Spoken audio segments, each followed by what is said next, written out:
안녕하십니까. 자, 이제 교재 250페이지죠. 하단에 2번 공소사실의 특정 정도예요. 다시 말하면 공소장을 제출할 때 공소사실이 특정이 돼야 되는데 어떻게 특정돼야 되냐면 범죄의 일시와 장소와 방법이 명시적으로 구체적으로 특정돼야 되거든요. 그러면 어느 정도 특정되는 것이 구체적으로 특정되는 거냐 이 문제거든요. A번 일반적인 정도인데 밑에서 5번째 줄 보시면 이런 얘기죠. 여섯 번째 줄 중간에 특정의 정도는 다른 공소사실과 구별할 수 있는 정도, 즉 공소사실의 동일성을 인정할 수 있는 정도면 족하다는 것이 우리 판례 입장입니다. 다시 말하면 공소사실에 대해서 요게 범죄구나 요 정도로 어떻게 해요? 우리가 일반적으로 동일성을 인정할 수 있는 정도면 충분하다는 거거든요. 그래서 이것과 관련돼 가지고 우측에 판례들이 나와요. 첫 번째 판례는 이 사람이 폭행죄로 기소가 됐어요. 근데 공소사실이 뭐라고 되어 있냐면 주위에서 위세를 부렸다 이 정도만 기재가 되어 있는 거죠. 그러면 어떤 방법으로 어떻게 폭행했는지에 대해서 아무런 기재가 없으니까 그것은 공소사실이 특정된 것은 아니다 이런 얘기인 거죠. 그 다음 두 번째 관세 포탈죄예요. 관세. 그러니까 다시 말하면 관세를 빼돌렸다는 얘기잖아요. 근데 보시면 이렇게 됐죠. 관세 포탈죄에 관하여 사유의 방법. 사유라는 말은 뭐예요? 속임수라는 얘기거든요. 그러니까 속임수로 방법을 어쩌고 나온단 말이죠. 그럼 이런 얘기죠. 어떻게 속였는지, 문서를 위조했는지, 아니면 거짓말했는지 그 방법이 나와야 구체적인 거죠. 근데 단순히 그냥 속임수로서 관세를 폭탈했다 이렇게만 나와 있다면 그것은 공소사실이 특정되지 않은 것이기 때문에 공소장 제출이 위법하다는 판례죠. 자, 이해되시나요? 자, 다시 한번. 일시와 장소와 방법이 구체적으로 특정돼야 되거든요. 근데 여기는 그냥 어떻게 되냐면 사이의 방법으로 관세를 포탈했다. 다시 말하면 속임수로 어떻게 해요? 관세를 빼돌렸다. 이렇게만 적혀 있고 어떤 속임수인지 서류를 위조했는지 아니면 물건을 이렇게 은닉했는지 이런 것에 대해서 방법이 기재되지 않았다면 이것은 구체적이지 않은 것이라는 판례니까 한번 읽어보시면 되겠죠. 그 다음에 세 번째 판례 가지고 메스암페타민이라는 게 있어요. 이거는 메스암페타민이 뭐냐면 이제 뒤에 판례도 계속 나오는데 뽕입니다. 뽕, 히로뽕. 정확한 말은 뭐죠? 필로폰인 거죠. 그죠?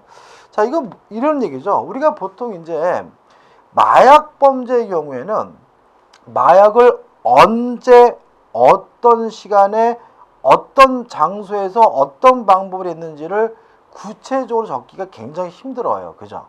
그러니까 이런 얘기죠. 자, 보세요. 제가 마약을 했어요. 근데 제가 모발 검사를 했더니 히로뽕, 필로폰 성분이 나왔어요. 그러면 어떻게 마약범죄에 대해서 의심이 드럽잖아요. 근데 자꾸 어떻게 해요? 나는 안 했다고 우긴단 말이죠. 그러면 검사 입장에서는 이놈이 언제 했는지 일시도 모르고요. 그 다음에 어디서 했는지 장소도 모르고 어떻게 했는지 방법도 몰라요. 그러면 이 공소장 기재하는 것이 대단히 어렵기 때문에 대충 어떻게 했냐면 밑에 두 번째를 보시면 0.03g을 일회용 주사기를 이용하여 팔등이 혈관에 주사했다. 이렇게 나와 있거든요. 이거는요, 특정되지 않은 겁니다. 물론 누가 주사했는지 모르나요? 또 음료수 등에 탐하셨다. 이렇게 나와 있다. 그러니까 이게 무슨 말이에요? 검사가 모르겠다는 거예요. 모르겠으니까 어떻게 대충 그냥 주사로 맞았거나 아니면 음료수에 타먹었겠지 해가지고 대충 적어서 공소를 제기한 것은 뭐 되자는 거죠? 특정되지 않았다는 거죠. 따라서 최소한 정확하게는 특정하지 못하더라도 다시 말하면 동일성을 인정할 수 있을 정도로는 그 내용이 뭐죠? 특정되어야 된다는 판례입니다. 세 가지 판례 한번 좀 음미해 보시기 바라요. 그죠? 근데 하단에 보시면 B 구체적인 경우 한번 나눠봤단 말이죠. A. 범죄의 일시, 장소, 방법이 특정되려면 어떻게 해야 되느냐. 문제는 정확하게 몇 분 몇 초인지 어딘지는 알 수가 없다는 거죠. 그래서 그 박스 위에 줄부터 세 번째 줄 보시면 범죄의 일시가 명확하지 아니할 때에는 이를 개괄적으로 기재하거나 뭐 초순, 중순, 하순 또는 일자 불상경, 무슨 말이에요? 언젠지 모르겠다라고 기재하여도 공소사실은 특정되었다 할 수는 있다라는 거예요. 다시 말하면 정확하게 일시, 장소, 방법을 특정하는 것이 어려울 수도 있다는 거죠. 자, 핵심 판례 해가지고 밑에부터 넘겨보시면 어디까지 나옵니까? 253페이지까지 쭉 나오거든요. 자, 이렇게 판례가 이제 굉장히 많으면 이제 고심스럽죠. 이걸 읽어봐야 되는지도 좀 고심스럽고, 이거를 외워야 되느냐, 뭐 그것도 고심스럽긴 한데, 읽어보시면 돼요. 뭐 할 것까지는 외우려고 하지 마시고요. 구체적으로 우리가 문제 적응력은 우리가 문제집 보면서 공부하면 되고, 요 판례를 일일이 딸딸딸 뭔 내용인 줄 모르고 외운다 그래서 문제를 풀 수 있는 것은 아니니까 허심 안 빼셨으면 좋겠어요. 첫 번째 판례, 일반적인 내용입니다. 자, 범죄 일시는 범죄를 한 저지른 그 날짜와 시간은 이중기소나 시효에 저촉되지 않을 정도로, 장소는 토지 간을 가늠할 수 있는 정도로 고지하면 되는 것이다. 뭐 이 정도고요. 다시 말하면 대충 해도 된다는 얘기입니다. 그죠?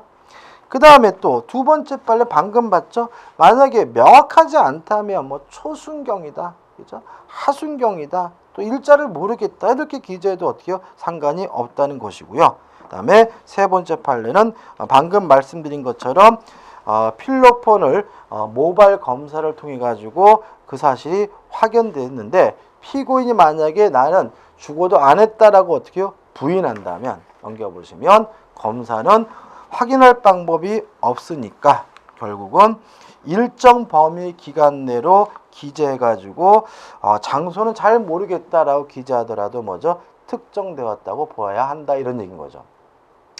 그 다음에 이제 판례들이 계속 나옵니다. 자, 첫 번째 판례는 뭐냐면 이렇게 되죠. 공소사실이 개괄적으로 표시됐어요. 그러면 안 되는 거죠. 근데 피고인의 방어권 행사에 지장이 없는 경우와 공소 없는 경우입니다. 그죠? 자, 그러면 우리가 한번 생각해 보자고요. 왜 공소사실을 구체적으로 명시해서 표시하라고 했냐면 피고인의 방어권 행사를 보장하기 위한 거잖아요. 그러면 개괄적으로 표시가 됐더라도 만약에 방어권 행사에 지장이 없다면 그것은 공소제기 절차는 적법한 것이고 위법하지 않는다는 일반론적인 판례니까 이거는 뭐죠? 꼼꼼히 좀 읽어보셨으면 좋겠고요. 그 다음 밑에 판례는 이것도 뭐예요? 필로폰이죠. 메스 암페타민을 말하고 한번 읽어보시면 될 것 같고요. 그 다음에 유가증권 변조입니다. 자, 이런 얘기죠. 지금 이 사람이 유가증권을 변제했다는 이유로 공소가 제기됐어요. 근데 어떻게 되어 있냐면 정확한 날짜가 적혀 있는 게 아니라 2005년 1월 말경에서 같은 해 2월 4일 사이라고 적어놨고, 또 범행 장소도 구체적인 장소가 명시되어 있는 것이 아니라 서울 불상지, 이게 무슨 말이에요?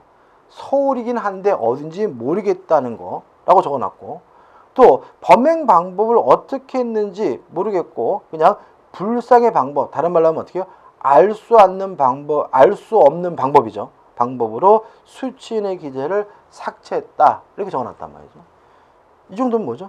특정된 거죠. 그죠? 다시 말하면 지금 유가증권을 변조했어요. 어떻게 변조했습니까? 수취인의 기재를 삭제하는 방법으로. 너 언제 했어? 그랬더니 잘 모르겠는데요. 진짜 모를 수도 있잖아요. 그죠? 옛날 일이니까. 제가요, 뭐 예를 들어가지고 2005년 1월 15일 오후 5시 했습니다라고 정확히 기억하는 사람 솔직히 없잖아요. 그러니까 어떻게 해요? 이렇게 뭉뚱그려서 기재할 수밖에 없는 거고요. 어떻게 지웠어? 그랬더니 지우기로 지웠나요? 아니면 화이트로 지웠나요? 기억이 안 나네요? 뭐 이럴 수도 있는 거잖아요. 그러니까 결국 이건 어떻게 해요? 특정되어 있는 것이기 때문에 위법하지 않는 뭐죠? 공소 제기라는 판례죠. 그죠? 당연한 얘기입니다. 그죠? 그 다음 이제 판례는 뭐가 나오냐면 이것도 메소암페타민 시럽병을 이제 주사를 맞은 건데 지금 이게 어떻게 됐냐면 투약량 및 투약 방법을 불상 잘 모르겠다고 했고요. 또 그 장소들을 어떻게 해요? 그 생활한 곳 이래가지고 대충 했단 말이죠. 그럼 보시면 투약량도 모르고 방법도 모르고 어디서 했는지도 모른다면 당연히 뭐예요? 공소 사실이 특정되지 않았다는 판례죠. 그죠? 보시면 될 것 같고. 근데 하단에 보시면 이제 지금 이 사람이 뭐냐면 0.7g의 메소암페타민 시럽병을 매수했어요. 그거는 확실해. 근데 그때부터 이 사람이 어떻게 해요? 그 피로병을 투약을 했거든요. 주사를 맞았거든요. 근데 그거를 어떻게 해요? 잘 모르겠으니까 언제? 그러니까 어떻게 했어요? 2009년 2월 내지 3월. 이 내지라는 말이 법에서 조심할 것이 뭐냐면 우리가 그 보통 이제 언어 습관적으로 내지는 양보음을 듣거든요. 빨간 것 내지 노란 거 그러면 어떻게 해요? 빨간 것 또는 노란 거 이런 의미로 쓰이는데 법에서는요. 양보가 아니라 부터 까지로 해석이 돼요. 그래서 2월 내지 3월이라는 말은 2월 또는 3월이 아니라 2월부터 3월까지 이렇게 되는 거거든요. 조심하셔야 되겠죠? 예를 들어가지고 형소법 204조 내지 210조 이렇게 되어 있으면 204조 또는 210조가 아니라 204조부터 210조까지 이런 의미로 우리가 이해하고 있으니까 일반적으로 쓰는 언어와 뜻이 다르니까 조심하시 바라고. 그럼 이렇게 되는 거죠. 2월 내지 3월이라는 말은 2월부터 3월까지 일자불상이라는 말은 며칠인지는 모르지만 7시경 아침 7시경까지 해가지고 20일에 걸쳐 매수 투약했다 이렇게 나와있죠. 그러면 지금 이 사람이 마약을 구입했다는 것은 특정됐지만 이 사람이 어떻게 투약했는지 그 일시가 뭐죠? 특정되지 않았기 때문에 이거는 위법한 공소제기에 해당한다는 판례입니다. 감이 좀 오시나요? 그 다음 우측에 보시면 이제 컴퓨터가 나와요. 이게 뭐냐면 컴퓨터 등 장애 업무 방해죄라는 게 있어요. 자, 그럼 이런 거 있죠. 여러분들 이제 우리가 인터넷 같은 거 가다 보면 지금 좀 많이 줄었지만 나도 모르게 뭐가 막 깔리는 경우가 있죠. 뭐가 막 깔려가지고 나중에 보면은 뭐 안 되는 경우가 있어요. 그죠? 그런 거 있나요? 그죠? 예를 들어가지고 우리가 인터넷 보면은 이스플로러 쓰죠. 그죠? 이스플로러. 근데 여러분 잘 모르시겠지만 제가 대학 다닐 때쯤에는 이스플로보다 네스카페인가 뭔가가 있었어요. 이름 넷카페인가? 이름 생각 안 나네. 아무튼 있었어요. 근데 그걸 더 많이 썼거든요. 근데 이제 그 마이크로소프트사에서 그 MS 그 윈도우를 팔면서 익스플로러를 끼워서 팔면서 그거는 사용을 못하도록 어떻게 이렇게 막아놨어요. 이런 것들이 여기서 말하는 컴퓨터 등 장애 업무 방해죄로서 기소할 수 있는 사실이 되느냐 이 문제인 거거든요. 어떻게 기소했습니까? 밑에 보시면 피고인들이 불특정 다수 인터넷 이용자들의 컴퓨터에 자신들의 프로그램을 설치하여 경쟁업체 프로그램이 정상적으로 사용되거나 설치되지 못하도록 했어요. 그러면 이제는 어떻게 된 거예요? 피해자가 누군지가 특정이 안 됐어요. 그 다음에 범죄 장소는 어디겠어요? 범죄 장소는 그 피해를 본 컴퓨터를 사용하는 사람들이 키는 그 집이 될 텐데 장소도 특정되지 않았고 물론 언제 키는지 그것도 뭐죠? 특정되지 않은 거죠. 따라서 이것은 공소 사실이 특정되지 않았기 때문에 위법한 공소제기라고 판시하고 있으니까 좀 기억해 두셨으면 좋겠어요. 항상 우리가 요즘 최근에는 뭐 인터넷이다, IT다 해가지고 컴퓨터와 관련된 판례가 나오면 아주 굉장히 좋아하는 편입니다. 그 다음에 이제 집회 및 시위 법률상 해상 명령 등을 위반이 그죠? 다시 말하면 이런 얘기죠. 경찰관이 해산하라 이렇게 명령을 했는데도 불구하고 만약에 해산하지 않는다면 해산 명령 위반죄로서 뭐죠? 처벌하게 되는데 내용 자체가 어떻게 뭉뚱그려서 나온 거죠. 이런 경우에는 뭐죠? 공소 사실이 있을 정도로 처벌하려면 뭐죠? 공소 사실이 있을 특정할 수 있을 정도로 그 내용과 사실이 뭐죠? 특정돼야지만 처벌할 수 있다는 일반론적 판례니까 좀 기억해 두시기 바라고요. 그 다음에 유가증권 위조에 관한 내용인데 한번 읽어보시면 될 것 같고요. 그 다음에 뇌물수수입니다. 자, 이런 얘기죠. 뇌물을 주고받았대요. 근데 금액이 명확하지 않을 수 있죠. 예를 들어서 준 사람은 5억 줬다 그러는데 받은 사람은 1억밖에 안 받았대요. 그러면 1억 받았다라고 공소를 제기해야 되는지 아니면 5억을 줬다고 공소를 제기할지 애매할 수가 있죠. 다시 말하면 이 사람이 뇌물을 받은 것은 명확하니까 뭐는 해야 돼요? 처벌은 해야 되는데 금액이 명확하지 않는다면 검사 입장에서는 어떻게 해요? 5억 상당, 그죠? 1억 상당 이렇게 대충으로 적을 수밖에 없는 거죠. 이렇게 2억 상당으로 적었을 때 이것이 특정되지 않은 거냐? 특정된 거다. 따라서 공소제기는 적법하다는 판례니까 한번 꼭 보시기 바라고요. 그 나머지 뭐 소변 감정, 모발 검사 이 두 가지는 결국 뭐예요? 마약과 관련된 내용이니까 한번 읽어보시면 되겠죠. 그 다음에 이제 마지막으로 이것도 유명한 사건이죠. 자, 지금 이 사람이 이런 거죠. 여러분들 그거 아시죠? 자살하게 되면 처벌 안 받죠. 그죠? 자살은 죽은 사람이니까. 근데 만약에 둘이 자살하기로 결의를 했어요. 그죠? 자, 자기야 우리 함께 꼭 자살하자. 그랬는데 같이 죽으면 처벌 안 받는데 한 명은 죽고 한 명은 살아남았어요. 그럼 이 사람은 처벌할 수가 있어요. 뭐냐면 자살 방조죄라는 범죄가 있습니다. 다시 말하면 자기가 자살하려다가 실패했다는 것은 처벌할 수 없지만 함께 자살하기로 했기 때문에 그 사람의 자살을 뭐 하게 된 거예요? 방조한 거니까 동반 자살하려다가 실패하게 되면 자살 방조죄로 처벌받거든요. 비싼 내용인데 자 이런 얘기입니다. 이 사람이 지금 뭐냐면 분신 자살을 하겠대요. 그러면 정상적이면 아무리 억울하고 힘들고 분하더라도 하지 말아야지 이렇게 말리는 것이 인지상정인데 유서를 대신 작성해 줬어요. 2장이나. 그러면 분신 자살하는 사람한테 야 유서 내가 써줄까? 내가 써줄게. 이게 대신 자살해 주는 것은 뭐예요? 야마 웬만하면 빨리 자살해 이런 거잖아요. 그죠? 그럼 결국에 뭐예요? 자살 방조죄에 해당하는 거죠. 따라서 유서 2장을 작성했다라는 공소 사실만으로도 공소 내용이 뭐죠? 특정된 것이란 판례니까 한번 좀 읽어보시기 바랍니다.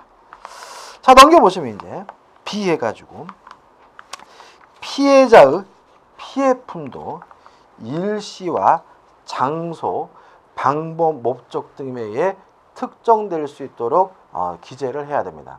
근데 만약 이것이 명확하지 않는다면 공소적인 영향을 주느냐 이 문제에 대해서 우리 판례는 피해자와 피해품이 명확하지 않다는 이유만으로 공소제기가 위법한 것은 아니라고 판시하고 있으니까 좀 기억해 두시기 바랍니다. 얘가 나오죠. 유가증권을 위조했어요. 예를 들어 가지고 백화점 상품권을 위조했습니다. 그걸 사용했으면 피해자가 있겠죠. 아직 사용 안 했다면 피해자가 없을 수가 있는 거죠. 누군지 명확하지 않은 거죠. 그렇죠? 피해자가 기재되지 않을 수도 있고. 또 업무상 과실치사죄, 다시 말하면 의사가 치료 기간에 치료를 잘못하는 바람에 환자가 뭐죠? 돌아가셨어요. 그런 경우에는 뭐죠? 치료했다는 사실이 뭐죠? 입증된다면 치료 기간 등이 꼭 확정될 필요는 없다는 것이 우리 판례 입장임을 주의하시기 바랍니다. 핵심 판례에서 첫 번째 판례가 업무상 치사죄에 관한 판례니까 한번 읽어보시기 바라고요. 그 다음에 이제 두 번째 판례가 뭐냐면 폭행을 했어요. 그죠? 예를 들어서 갑이라는 사람이 A를 폭행하고 B를 폭행하고 C를 폭행했고 다수를 폭행했다는 이유로 단순히 그냥 폭행죄로 기소된 것이 아니라 폭행행위 등 처벌에 관한 법률을 위반했다는 이유로 기소가 됐어요. 그러면 이때는 요 피해자가 어떻게 돼야 되는 거예요? 명시가 돼야 되는 거죠. 명시되지 않고 단순히 다수를 폭행했다 이런 식으로 기재가 됐다면 그것은 공소장 기기가 명확하지 않기 때문에 공소제기가 무효라는 판례니까 좀 기억해 두시기 바라고요. 그 다음에 세 번째 판례입니다. 자, 이렇게 됐죠. 수인하의 피해자에 대하여 단일한 범위 안에 동일한 방법으로 피해자별로 기망행위를 하여 재물을 편취했어요. 제가 사기점에 가장 재미있었던 게 이런 게 있더라고요. 그 과거 언론에서 본 건데 이 양반이 이렇게 스티커 같은 걸 파는 거예요. 근데 스티커를 파는데 뭐냐면 그 스티커가 우주의 기를 흡수한다는 거예요. 우주의 기를. 그래서 만약에 머리가 아프면 머리에다가 이 스티커를 붙이면 우주의 기를 흡수해 가지고 뭐예요? 머리가 안 아프고 배가 아프면 배에다 붙이면 되고 심지어는 자동차에다가 그 스티커를 붙이면 그 스티커가 우주의 기를 흡수하기 때문에 자동차 연비가 좋아진다. 이래가지고 그거를 판매했더라고요. 저는 솔직히 그거 보면서 야, 저거를 사시는 분이 있을까 싶은데 그 양반이 4억인가 5억을 팔았더라고요. 그런 경우에는 이게 문제는 뭐냐면 사기인데 지금 그 스티커를 판매한다는 그 행위로 다수에게 팔아가지고 4억을 팔았잖아요. 그러면 각 피해자별로 뭐가 성립되는 거예요? 사기죄가 성립되는 거거든요. 그러면 각 피해자를 다 일일이 다 명시해야 되느냐 이런 문제인 거죠. 검사가 알아봤더니 피해자가 5,000명이래요. 그럼 5,000명 이름을 다 적어야 되느냐? 꼭 그럴 필요는 없다라는 판례죠. 그죠? 따라서 각 피해자와 피해자별 피해각을 특정할 수 있는 정도만 기재하면 되고요. 다시 말하면 그 정도만 기재하면 뭐죠? 특정된 것이고 정확하게 명시적으로 그 이름과 그것이 정확하게 기재될 필요는 없다는 판례니까 한번 읽어보시면 될 것 같아요. 근데 하단에 보시면 시 재수별 특정입니다. 경합범은 개개의 범죄 사실을 특정되도록 기재할 것이 필요하다. 다시 말하면 경합법이라는 것은 여러 개의 범죄를 저지른 경우를 말하고요. 이때는 뭐죠? 개개의 범죄 사실을 특정되도록 기재를 해야 되겠죠. 그죠? 당연한 얘기고. 그 다음 오시게 D 보시면 교사 방조범입니다. 그러면 이런 얘기죠. 자, 이런 얘기예요. 갑이라는 사람이 어떤 범죄 행위를 했어요. 근데 범죄 행위를 하다고 을이 시켰어요. 그 을은 뭐예요? 교사범. 근데 병이 옆에서 보고 있으면서 냅뒀어요. 그럼 뭐죠? 방조범이죠. 그래서 시킨 놈은 교사범, 냅둔 사람은 뭐예요? 방조범이고. 그러면 범죄를 저지른 얘는 누구냐? 얘를 우리가 뭐라 하냐면 정범이라고 해요. 정범. 그래서 여러분들이 책 보다가 정범이란 말이 나오면 요놈이 범죄구나. 그죠? 그럼 생각해 보자고요. 요 을을 교사범으로 처벌하려면 얘가 무슨 행위를 했는지가 적혀 있어야죠. 병을 방조범으로 처벌하려면 갑이 정범이 무슨 행위를 했는지가 어떻게요? 적혀야 되겠죠. 따라서 D 교사와 방조범은 그 전제 요건이 되는 정범의 범죄 사실도 기재할 필요가 있는 거죠. 그래야 이 사람은 뭐 할 수 있어요? 기소할 수 있는 거예요. 그 다음에 이제 공모 공동 정범이라는 게 있는데, 자, 이거는 뭐냐면 논란이 많은데 우리 대법원의 판례인데 이런 문제입니다. 갑 갑과 을과 병 세 사람이 공모를 했어요. 공모를 해가지고 셋 중에 을이 범죄를 저지르면 우리가 생각했을 때는 요 을이 범죄고 갑과 병은 뭐가 돼요? 공범이 돼야 되는 거죠. 그죠? 공범. 근데 이런 경우에는 공범으로 처벌하지 않고 요 갑을범을 다 뭐죠? 정범으로 처벌해야 되는데 이걸 우리가 공모 공동정범이라고 합니다. 다시 말하면 범죄에 참여하지 않고 뭐만 했다는 이유만으로요? 공모를 했다는 이유만으로 공동정범, 공범으로 처벌하게 되는데 이걸 우리가 뭐죠? 공동공모정범이라고 하고요. 이것이 잘하는 것인지 모르는지 문제는 형법에서 공부할 문제지 형수법 문제는 아니에요. 다만 이런 것에 대해서 이제 뭘 기재하면 돼요? 공모했다는 사실과 사실행위를 기재하면 그것만으로 특정됐다는 거죠. 왜요? 공모했다는 이유로 정범으로 뭐 하는 거니까요? 처벌하는 거니까요. 핵심 판례 가지고 첫 번째 판례는 큰 의미 없고 두 번째 판례는 자 이런 얘기죠. 아까 사기죄가 나와 있는데 일단 기본적 원칙입니다. 그죠? 사기를 행위를 통해 가지고 여러 사람에게 피해를 줬다면 피해자별로 어떻게요? 여러 개의 사기죄가 성립되니까 원칙적으로 각 피해자와 피해자별로 피해액을 특정할 수 있도록 뭘 해야 돼요? 기재를 해야 된다는 판례니까 한번 읽어보시기 바랍니다. 4번 적용법조도 기재해야 합니다. 1번 동그라미 부분이죠. 그러면 적용법조는 왜 기재하는 거냐?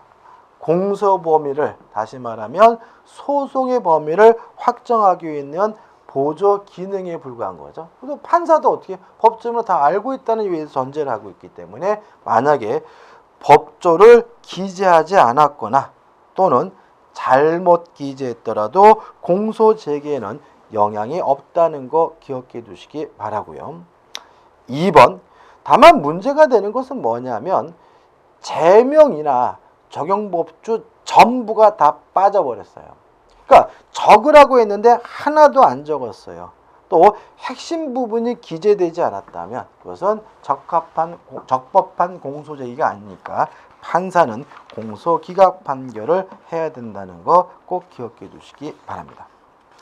그 다음 넘겨보시면 이제 뭐가 나오죠? 임의적 기재사항이 나와요. 일단 임의적 기재사항이라는 말은 뭐예요? 할 수도 있고 어떻게요? 안 할 수도 있는데 두 가지가 있죠. 예비적 기재와 태길적 기재가 나와요. 자, 이건 무슨 말이냐면 동그라미 2번 보시면 나오는데 자, 갑이라는 행위에 대해서 범죄가 인지 아닌지를 판단해 달라고 청구를 했어요. 근데 만약에 요게 안 된다면 의뢰 행위로서 처벌해 주십시오라고 청구를 했다면 요게 뭐죠? 예비적 기재라고 하는 거죠. 을을. 근데 만약에 갑행위와 또는 을행위 중 어떤 것이 범죄인지를 판단해 주십시오 라고 기재를 했다면 이걸 우리가 뭐죠? 태길적 기재라고 해요. 솔직히 이건 다 끝난 겁니다. 이런 거는. 그죠? 그럼 판사는 어떻게 돼요? 예비적 기재의 경우에는 갑의 행위가 범죄인지 아닌지를 먼저 판단하고 범죄 행위면 어떻게 해요? 요거로 처벌하면 끝이고 요거를 판단할 필요는 없는 거죠. 근데 만약에 범죄 행위가 아니라고 판단된다면 의뢰 행위를 뭐 하면 돼요? 심리하면 되는 거고요. 만약에 태길적인 경우에는 둘 중에 하나가 뭐죠? 범죄인지 아닌지를 뭐죠? 심리해 줘야 된다는 점에서 차이점이 있다는 거 한번 읽어보시기 바라고요. 물론 태길적이니까 판사는 뭐예요? 이 경우에는 갑부터 해야 되죠. 그죠? 예비적인 거죠. 그렇지만 이거는 또는니까 둘 중에 아무거나 먼저 무엇을 하든지 상관이 없다는 거 좀 기억해 두시기 바랍니다. 동그랑땡이 4번은 뭐죠? 뭐죠? 왜 이런 것을 인정하고 있는지가 관한 내용이니까 한번 보시면 되겠죠. 하단에 이제 2번 예비적 태길적 기재의 허용 범위해 가지고 1. 속설, 학설은 될 수 있으면 하면 안 된다는 입장입니다.